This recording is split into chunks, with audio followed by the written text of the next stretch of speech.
안녕하세요 여러분, 임정원입니다. 오늘은 2019년 12월 17일 화요일 전염병 나와 가족을 지키려면이라는 2016년 6월의 깨어라를 살펴보도록 하겠습니다. 매일 우리의 몸은 날마다 소리 없는 전쟁을 벌입니다. 어떤 전쟁일까요? 바로 우리 몸속에 들어오는 나쁜 균과 면역계가 싸우는 그런 전쟁입니다. 우리는 이런 전쟁이 싸울 때 몸에서 아무런 느낌이 들지 않습니다. 왜냐면 그런 경우에 들어왔을 때 바로 면역력이 있기 때문에 그런 병균을 바로 치료하기 때문입니다. 하지만 우리는 좀 심한 병균이 들어왔을 때 면역력이 감당하지 못할 때 몸의 이상 증세를 보이기 시작합니다. 우린 그럴 때 병원에 가서 치료를 하고 약을 먹고 병을 낫곤 합니다. 하지만 더 심한, 더 안 좋은 병이 들어왔을 때 우리는 목숨을 잃을 수 있습니다. 우린 그럴 때 어떻게 할 수 있습니까? 수천 년 동안 인간은 미생물이 인체에 위협이 될 수 있다는 사실을 전혀 알지 못했습니다.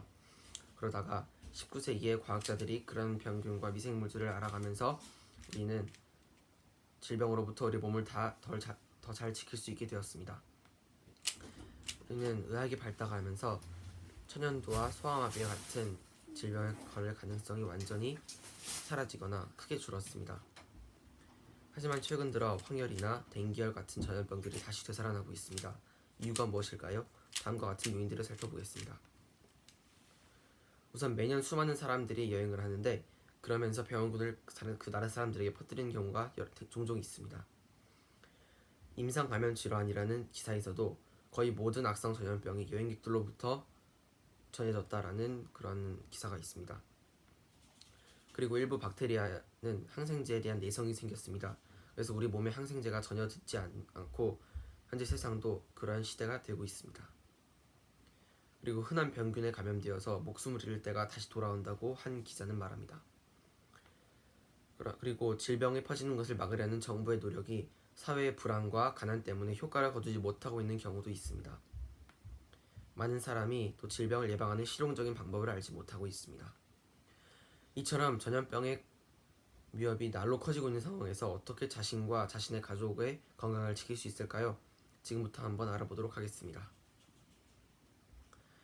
전염병을 예방하기 위해 할 수 있는 일들을 알려드리도록 하겠습니다. 우선 첫째로 물인데요. 이 물의 위험 요인이 어떤 것이냐면 이 오염된 물을 통해서 해로운 균이 우리의 몸 속으로 들어와 우리의 몸을 악화시킬 수 있습니다. 그러면 우리는 어떻게 예방할 수 있을까요? 가장 좋은 방법은 물이 오염되지 않게 하는 것입니다. 우리가 몸이 오염됐다는 것을 알게 되거나 혹시나 의심스럽다면 그 물을 즉시 버리거나 아니면 정화해야 할 것입니다. 그리고 식수를 담아놓는 용기를 항상 덮개로 잘 덮어두고 물이 나오는 곳을 항상 깨끗하게 닦고 잘 관리함으로 우리는 물에 대한 예방을 할 수 있을 것입니다.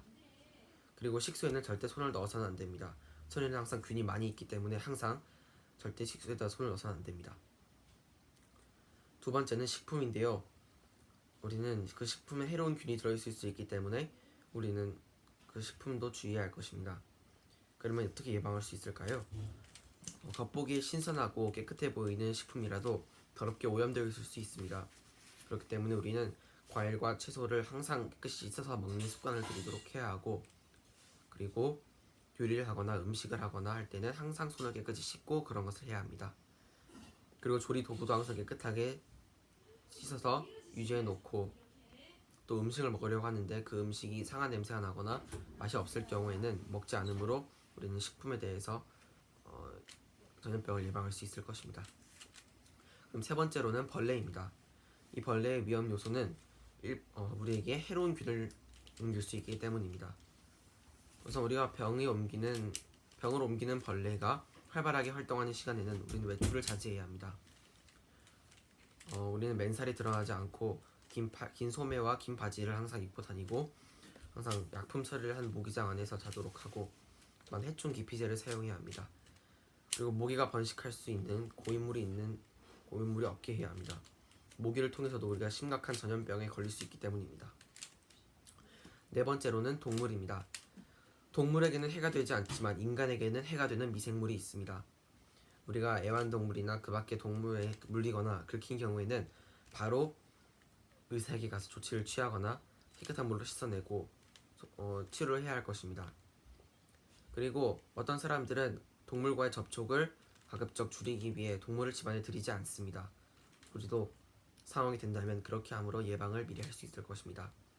그리고 동물을 만졌을 경우에는 항상 손을 깨끗이 비누로 씻고, 그리고 아까 말했듯이 동물에게 물리거나 긁혔을 때에는 의사에게 진찰을 받고 그에 따른 올바른 조치를 취할 것입니다.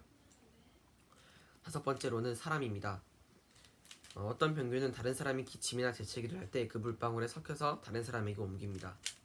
그리고 포옹이나 악수를 하거나 할 때에도 그런 병균이 들어갈 수 있습니다.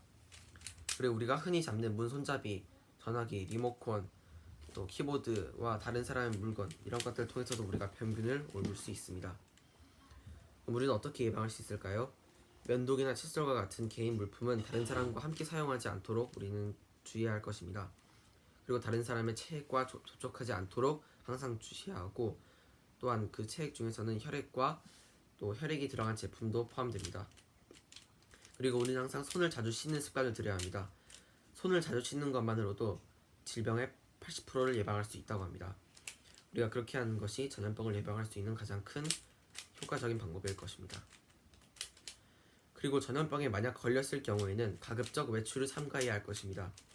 미국 질병통제센터에 의하면 재채기를 할 때는 이렇게 손으로 가리는 것이 아니고 옷소매나 휴지를 대고 또는 손수건을 대고 재채기를 하는 것이 좋다고 합니다. 성서에도 나오는데요. 고대에 살았던 가장 지혜로운 사람인 솔로몬은 이렇게 말합니다. 슬기로운 자는 위험을 보면 몸을 숨긴다. 잠언 22장 3절. 이 말의 뜻은 한마디로 우리가 질병을 걸리기 전에 미리 예방하는 것이랑 마찬가지입니다.